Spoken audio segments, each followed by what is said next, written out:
প্রথমবারের মতো 50 জন মানুষের জন্য আমি ফিরনি রান্না করেছি। আমি 1 কেজি পোলাও চাল নিয়েছিলাম, সেটা আমি পানিতে আধা ঘন্টা ভিজিয়ে রেখে ব্লেন্ডারে আধা ভাঙার চেয়ে একটু বেশি ভেঙে নিয়েছিলাম। আর এখানে আমি দুধ দিয়ে কাজু বাদাম ভিজিয়ে রেখেছিলাম, সেটা ব্লেন্ড করে নিয়েছি। আমি রান্নার জন্য নিয়েছিলাম পুরোপুরি 4 লিটার, 4 থেকে 4.5 লিটার দুধ নিয়েছিলাম, লিকুইড দুধ।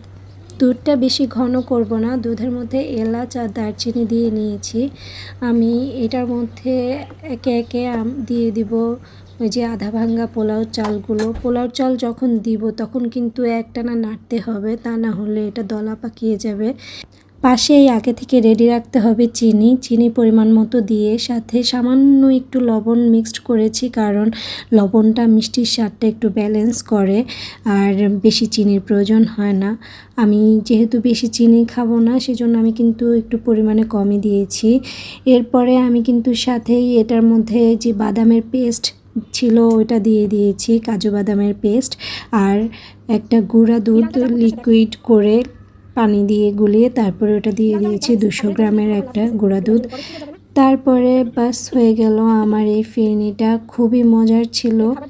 এরপরে আমরা কাপ কিনে নিয়ে এসেছিলাম, ওই কাপের মধ্যে ফিরনিগুলো যখন ঠান্ডা হয় তখন কাপের মধ্যে পরিবেশন করে উপরে আমি এখানে পেস্তা বাদাম কুচি, এরপরে কিশমিশ এগুলো দিয়ে গার্নিশ করে দিয়েছি। এবং এটার মুখা ছিল, মুখা আটকে আমরা 50 জন মানুষের জন্য রেডি করে ফেলেছি আমাদের ফিরনি।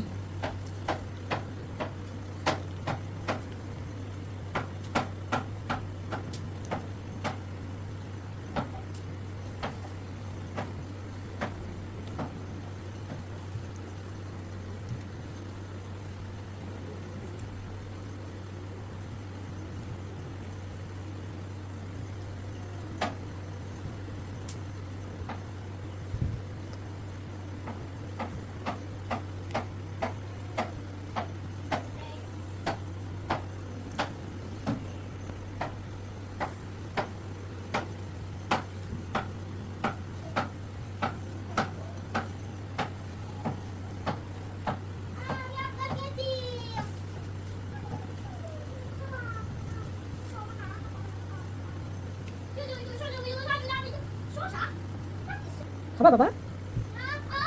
কি হয়েছে? দেখাইছিস? হয়